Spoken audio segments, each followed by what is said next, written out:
Problems in this country. This country is suffering right now. I mean, I have people, they can't get gasoline in their tank. They're topping out their tank because they can't afford to do it properly. They've never had this before. You look at resorts around the country. They're not doing any business because people don't drive. And then if you look at Saudi Arabia, what they did, it's unbelievable. 3 days ago, they announced essentially that they're going to raise the price of oil by cutting back on production. And we have nobody to speak to these people. We have nobody that calls or talks and says, you're not going to do it, fellas. We're protecting you. You wouldn't be there except for us. We have nobody. Now, yesterday, our president said that he has very little impact over the price of gasoline. I think he's 100% wrong, because OPEC is setting the price of fuel. We have oil all over the place. All over the place. Every ship at sea is loaded up with oil. They don't know where to dump it. And yet every day we're setting records. And pretty soon we're going to be at that 150 a barrel, the all-time record. Now, when the president says he has no power over that, I mean, it's pretty sad. So what might be possible that the country is being led right now by an illegitimate president? Is that possible? Well, I certainly hope it's not possible. And I hope we've accomplished a lot by what I've been doing for the last couple of months, and I hope we can start talking about OPEC and China taking our jobs and making everything for us. I hope we can start doing that. What I would do differently is come down really hard on OPEC. If you look at these nations, they wouldn't even be there except for us. You take a look at Kuwait. I mean, we handed Kuwait back to the people that right now essentially own Kuwait, because it's really ownership more than anything else. We handed it back. They never paid us. You look at these nations, Saudi Arabia, we protect them. And then they want to raise the price of fuel. It's not high enough. So it would be very easy and very quick to get gasoline prices down. Gasoline prices are at $4, $5. They're going to $6 and $7 as sure as you're standing there. Mr. Trump, yes. Mr. Trump, in terms of credibility, you came up here once in a black helicopter in 1988 and you were running as a Democrat. Why should people, what makes you... No, I wasn't. Let me just tell you, it's sort of interesting because New Hampshire's been a very special place. I came up in 1988 or 89, a long time ago, as a favor to a friend of mine. Well, I am a Republican. I'm a very strong Republican, and I've been a Republican for a long while, and I'm proud of it. And I think that I'm quite conservative as a Republican. And if you look at the polls, I mean, I just saw 2 more polls today where I'm leading the polls. And I think the fact that I was able to get him to finally come out and issue a birth certificate can only help. And I will say this, one other thing. One of the big pollsters who came out with a very strong poll where I'm leading just yesterday said if you actually announced, your poll numbers would go substantially up, because a lot of people think I'm having a good time. Why don't you I'm not having a good time. Financials. Announce right here. Look at all these cameras. Are you an intelligent man? Let me ask you. Are you intelligent? Have you been listening? No, I just don't know. Are you intelligent? Because here's the problem. I hate saying it because it sounds trivial, but I have a very, very successful show on television, the #1 show on NBC. A show that even the New York Times yesterday said is a very, very successful show. I have a show called Celebrity Apprentice. I cannot announce until that show is over. Just can't do it. I'd love to do it for you, but I can't do it. When the show is over, let me explain. When the show is over, and the finale will be on May 22nd, when the show is over, I will then be free to announce. I think you will be surprised at a number of things. But I think you will be surprised at what my announcement is. Mr. Trump, one other thing about the president. You've also raised these questions about his education credentials. Yeah. Are you prepared to say today that all these issues should be put to the side and that you accept that Mr. Obama is who he says No. he is? Or do you still think there are legitimate issues? Everything's legitimate. You ask me questions that, frankly, nobody gets angry. The press doesn't get angry. Look. The press is very protective of press. Bullshit. Look at that.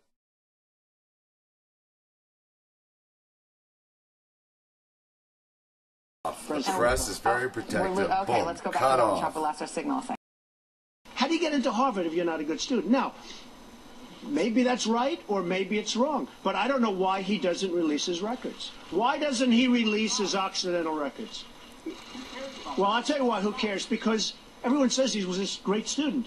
Well, if he was, that's great, and if he wasn't, that's great. I was a very good student. Why don't the diplomas speak for themselves? Why do you continue to hammer away at these issues that deal with integrity? You know, I'll tell you what, education has always meant a lot to me. And I think education is good. And I think if he wants to release it, that's fine. And if he doesn't want to release it, that's fine too. But the word is, you know, you'd think he'd want to release it, actually.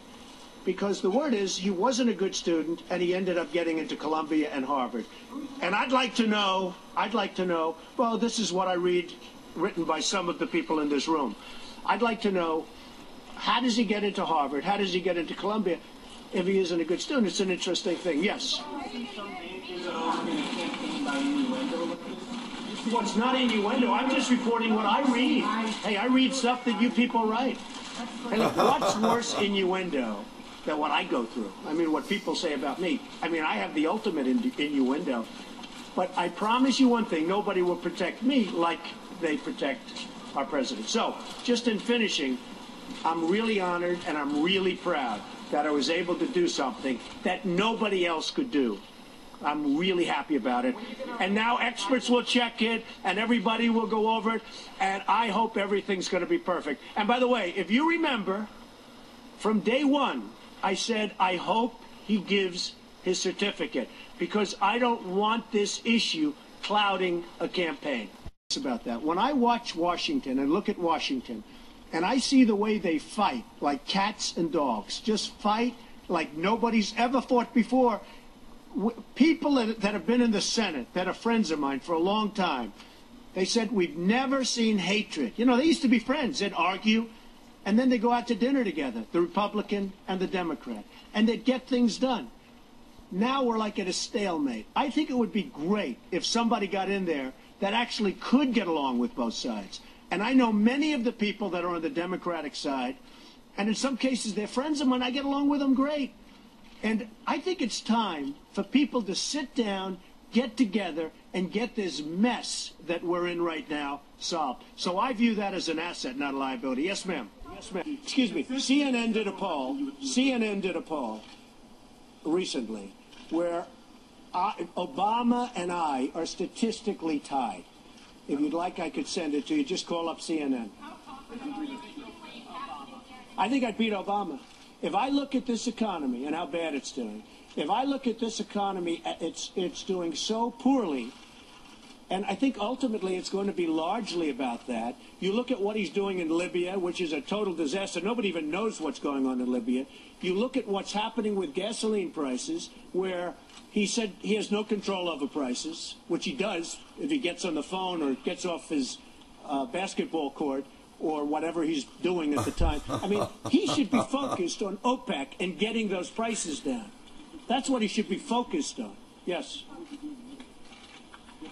Well, I would have handled Libya much differently. First of all, I don't know who the rebels are, and I've said it many times. The rebels I hear are controlled by Iran and Al-Qaeda. So, you know, we make them sound like they're at a Gone with the Wind. It's wonderful, the beautiful rebels. It's so romantic. Isn't it great? You could end up with worse than Gaddafi, perhaps. So I have a real problem having our great military people lose their lives in Libya, and we don't even know what we're getting into. And I've always said, I'd go for Libya, but I want the oil. You know, in the old days, when you win a war, you win a war. Nowadays, you win a war, we lose lives, we spend billions of dollars, and then we come out and we go back home.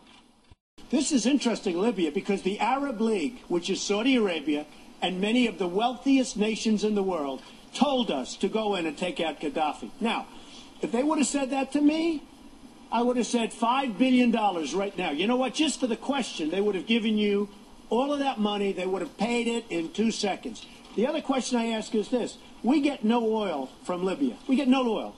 China, which is taking over the world economically because they're smart, meaning their leaders are much smarter.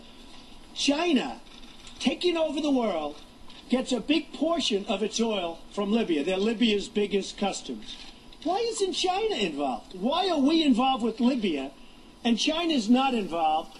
And China By the way, the IMF came out 2 days ago. They said by 2016, China's bigger than we are.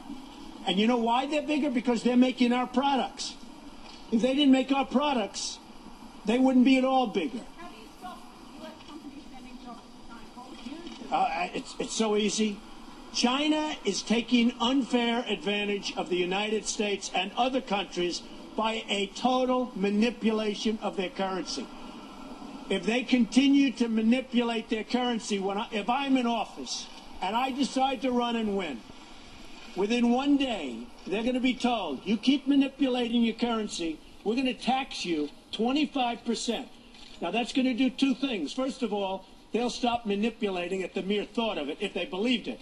But they don't believe this administration because when the president of China comes to the United States, we hold a state dinner for him in the White House. Now, here's a guy that's been screwing our country for years. They're going to make $300 billion profit. Call it profit. This year, $300 billion, more than that. And we hold a state dinner. And the reason is because they manipulate their currency brilliantly. And by the way, I have no anger at China. If you can get away with it, I mean, if I was from China, I'd be very proud of my leaders.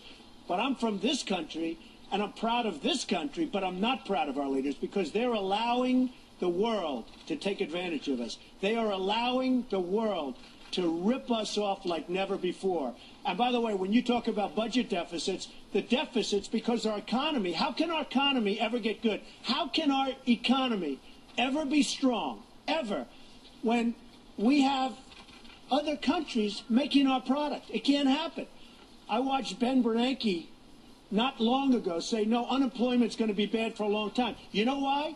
Because India is taking so many jobs through outsourcing. China is making our products, so we don't have. I look at places like Newton, Iowa, where Maytag moved out and they moved into Mexico and devastated the town.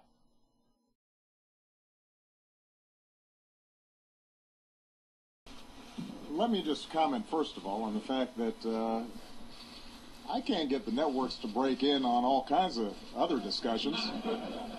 I was just back there listening to Chuck. He was saying, it's amazing that he's not going to be talking about national security. I would not have the networks breaking in if I was talking about that, Chuck, and you know it.